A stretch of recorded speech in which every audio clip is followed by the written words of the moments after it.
بسم اللہ الرحمن الرحیم۔ السلام علیکم۔ روزانہ واقعات سننے کے لیے اس چینل کو ضرور سبسکرائب کریں۔ حضرت دادا گنج بخش رحمۃ اللہ علیہ فرماتے ہیں کہ ایک مرتبہ مجھے ایک مشکل پیش آ گئی، لیکن ہزار کوشش کے باوجود مشکل حل نہ ہوئی۔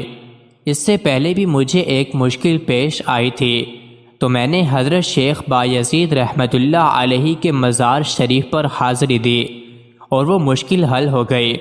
اس بار میں نے ارادہ کیا کہ وہاں حاضری دوں، چنانچہ میں نے 3 مہینے تک مزار مبارک پر چلہ کشی کی تاکہ یہ مشکل حل ہو جائے۔ ہر روز 3 مرتبہ وضو کرتا اس امید پر کہ یہ مشکل حل ہو جائے گی، مگر حل نہ ہوئی تو میں وہاں سے اٹھ کر خراسان کی طرف چل دیا۔ ایک رات خراسان کے ایک گاؤں میں پہنچا۔ وہاں ایک خانگاہ تھی جس میں صوفیوں کی ایک جماعت موجود تھی۔ میرے جسم پر ایک گھڑدری اور سخت قسم کی گدڑی تھی۔ مسافروں کی طرح میرے پاس کوئی سامان بھی نہ تھا سوائے ایک لاٹھی اور لوٹے کے۔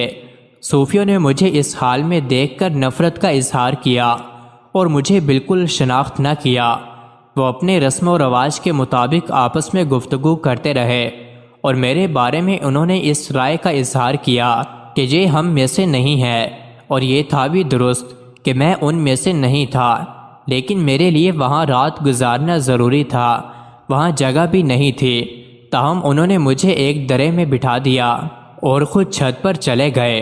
انہوں نے اوپر سے ایک جلی ہوئی سوکھی روٹی میرے لیے پھینکی اور میں ان کھانوں کی خوشبوئیں سونگھ رہا تھا جنہیں وہ کھا رہے تھے، اور ساتھ ساتھ مجھ پر آوازیں بھی کس رہے تھے۔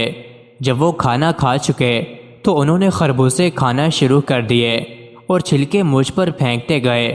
انہوں نے خوب میری بے قدری کی اور میں اپنے دل میں کہہ رہا تھا، اے رب کریم، اگر میں تیرے محبوبوں کا لباس پہننے والوں میں سے نہ ہوتا تو میں ان سے علیحدہ ہو جاتا۔